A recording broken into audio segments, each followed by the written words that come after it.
দর্শক বন্ধুরা, welcome back to my YouTube channel. বন্ধুরা, আমার ইউটিউব চ্যানেলে আপনাদের সকলকে স্বাগত জানাই। তো চলুন বিভিন্ন স্বনামধন্য পত্র পত্রিকায় প্রকাশিত কয়েকটি বিশেষ খবর দেখে নেওয়া যাক। শেরনারে প্রকাশিত বিশেষ খবরটি হলো, মুখ্যমন্ত্রীকে ঘুমিয়ে রেখে শিক্ষা দপ্তরে বদলি। রাজ্য সরকারের ক্ষমতায় আসেনি বিজেপি, শিক্ষা দপ্তরের দায়িত্বে মুখ্যমন্ত্রী ডাক্তার মানিক সাহা। কিন্তু প্রধান শিক্ষকদের বদলির পুরো কর্তৃত্ব মেলার মাঠের নিয়ন্ত্রণে। সেই জন্য সুকৌশলে সিপিএমের এক লেবিধারী এজেন্টকে শিক্ষা দপ্তরের গেজেটেড সেকশনে ব্রাঞ্চ অফিসার হিসেবে বসিয়ে রাখা হয়েছে। দেবব্রত চক্রবর্তী নামক এই হেডমাস্টার ব্রাঞ্চ অফিসারের দায়িত্ব পেয়ে রাষ্ট্রবাদীদের লাঞ্ছিত করে দূরে বদলি আর সিপিএমের দালালদের আগরতলা শহরে রেখে সিপিএম দলের প্রতি আনুগত্য প্রদর্শন করে চলছেন। রাষ্ট্রবাদী দল ও সরকারের পরিচালকরা এই ক্ষেত্রে আহম্মকের ভূমিকায় নীরব দর্শক হিসাবে আছেন। কিছুদিন আগে বিদ্যাজ্যোতি প্রকল্পের বিদ্যালয়গুলিতে প্রধান শিক্ষক পোস্টিংয়ের নামে এক দফা হাস্যকর নাটক মঞ্চস্থ হয়ে গিয়েছে। ডিএম দ্বারা ইন্টারভিউ এর মাধ্যমে অরুন্ধতী নগরের প্রধান শিক্ষিকা সীমা সরকারকে স্কুলের অনুপযুক্ত হিসাবে সাব্যস্ত করে অরুন্ধতী নগর থেকে বদলি করা হয়েছে। বদলি করার ঠিক 2 মাস পর দপ্তরের গেজেটেড সেকশন এর কাছে আবার অরুন্ধতী নগরেই ফিরে আসে। শুধু 2 মাস যোগ্যতা ছিল না, কেসের বিনিময়ে 2 মাস পরে আবার যোগ্যতা অর্জন করলো, তাই একমাত্র মেলার মাঠের দালালরাই জানেন। দীর্ঘ 16 বছর ধরে উনি এর আশ্রম বাগান এবং অরুন্ধতী নগরেই আছেন। শিশু বিহারের সুব্রত ভট্টাচার্যকে ডিএম ইন্টারভিউ এর মাধ্যমে বিদ্যালয়ের অযোগ্য মনে করে মোহনপুর গার্লসে বদলি করে ঠিক 2 মাস পর এই সুব্রত ভট্টাচার্যের আবার যোগ্যতা হয়েছে এবং আগরতলার বুজ্জম স্কুলে ফিরে আসে। বলা বাহুল্য, দুজনেই সিপিএম সেবী। বছরের পর বছর এই সুব্রত ভট্টাচার্য শিশু বিহার, হেনরি ডিরোজিও এবং বুজ্জমনগর স্কুলে ঘুরিয়ে ফিরিয়ে চাকরি করে আসেন। ডিএম এর ইন্টারভিউতে বুজ্জম স্কুলে কল্যাণ বদরু ছিল ফিট। ঠিক 2 মাস পর আনফিট হয়ে চলে গেল হ্যাঙ্গিং ব্রিজের পাশে সুভাষনগরে। আরেক সিপিএমের দালাল সৌভাগ্যবান মানিক সরকারের মানুষপুত্র নিবিড় সেন দীর্ঘ বছর ধরে শিশু বিহার, তুলসীবতী ডাইরেক্টর এবং আবার শিশু বিহার, এইভাবেই ওনার আনাগোনা চলছে। বিজেপি ক্ষমতায় আসার পর আরেক সিপিএমের লেভিদারি শান্তনু দত্ত মজুমদারকে বদলি করা হয়েছিল সোনামুড়ার খড়িবাড়িতে। ঠিক 6 মাস পরই ব্রাঞ্চ অফিসার দেবব্রত চক্রবর্তীর বদান্যতায় সরাসরি আগরতলায় বদলি হয়েছেন। ডাইরেক্টরেটে আরেক সিপিএম দালাল মোহাম্মদ সেলিম তৎকালীন মন্ত্রী শহীদ চৌধুরীর সুপারিশে 2014 সালে এই যে ডাইরেক্টে ঝাঁকিয়ে বসেছে, আজও বহাল তবিয়তে। দপ্তরের যে কোনো অনুষ্ঠানে সিপিএমের গণসঙ্গীত শিল্পীদের সুযোগ করে দেওয়া ওনার প্রধান কাজ। শিক্ষক দিবসের অনুষ্ঠানে রবীন্দ্রভবন মঞ্চে গণসঙ্গীত পরিবেশন করে শিক্ষক দিবসের মর্যাদাকেই ভুলুণ্ঠিত করে দেওয়া হয়েছে। শহরের বুকে কামিনী কুমার সিংহ মেমোরিয়াল স্কুল প্রধান শিক্ষক শূন্য, শহীদ ক্ষুদিরাম ইংরেজি মাধ্যম স্কুল প্রধান শিক্ষক শূন্য। প্রাণ ভিক্ষা চাইছেন মণ্ডল নেতা, ফ্রাঙ্কেনস্টাইনরা ঘাড় মটকাতে চাইছে। প্রতিমা দিদির কাছে প্রাণ রক্ষার আর্জি মণ্ডল সভাপতির।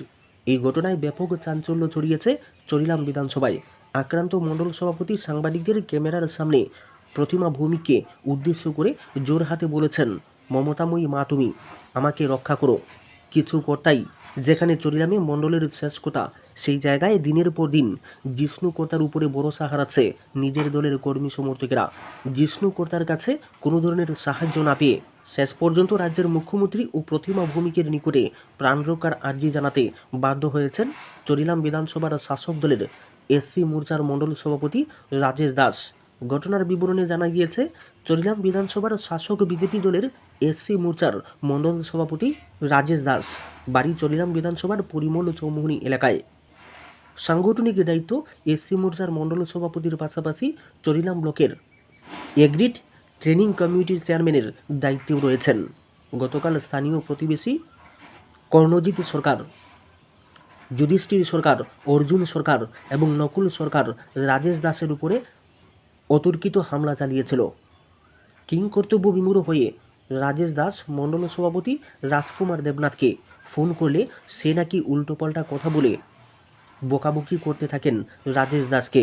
কারণ দীর্ঘদিন ধরেই চরিলাম মণ্ডল সভাপতি রাজকুমারের বিরুদ্ধে নিজের দলের অভ্যন্তরে চাপা ক্ষোভ এবং প্রকাশ্যে বিরোধিতা চলছে।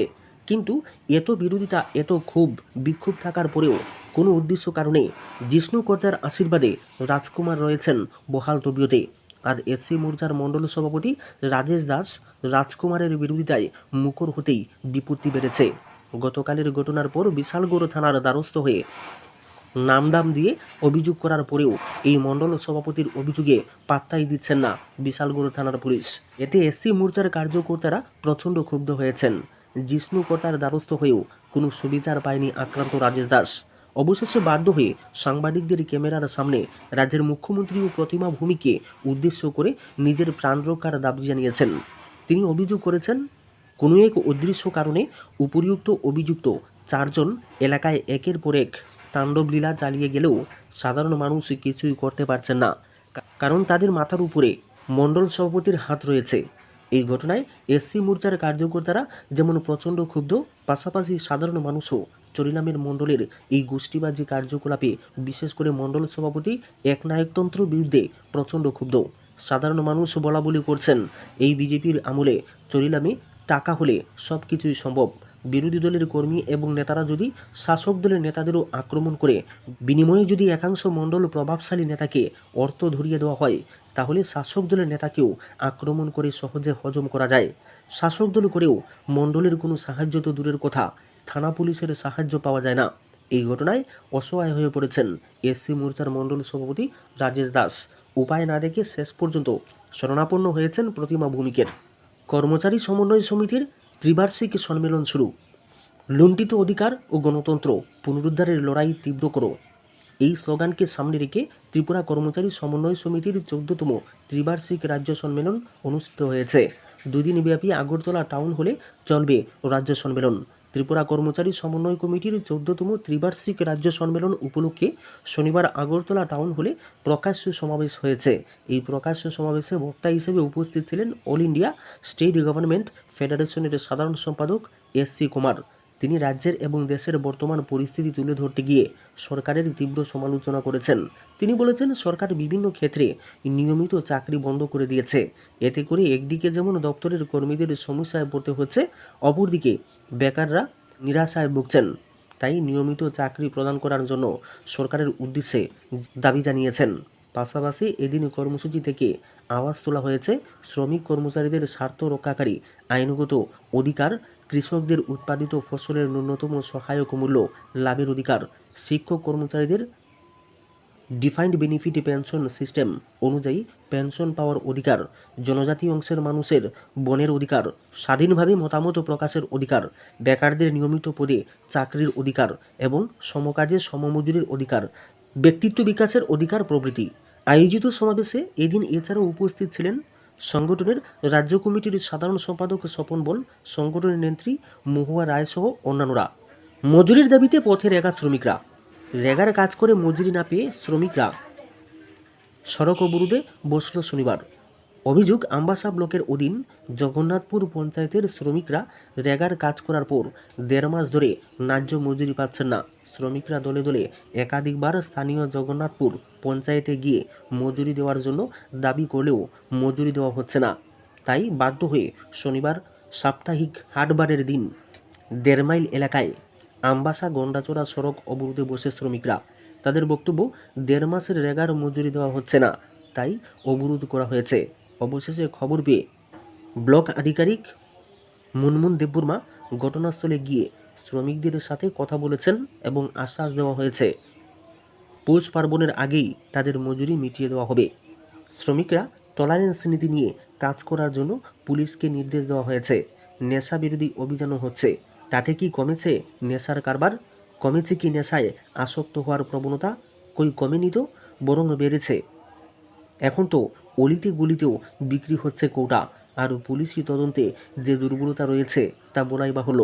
বেআইনি মাদক আটক করে ফটো সেশন পর্যন্তই আটকে যাচ্ছে পুলিশের তদন্ত। মুখ্যমন্ত্রীর নির্দেশ সত্ত্বেও মূল মাস্টারমাইন্ডের জালে তোলার ক্ষেত্রে পুলিশের তেমন ভূমিকা নেই। লরি চালক বা সহ চালকদের ধরে এনে ক্যামেরার সামনে পোজ দিয়ে ছবি তোলা পর্যন্তই শেষ। কিন্তু দেখা গিয়েছে এনডিপিএস মামলার সাজার অত্যন্ত নিম্ন হার ব্যর্থতার ছবি প্রকট হয়ে তুলেছে।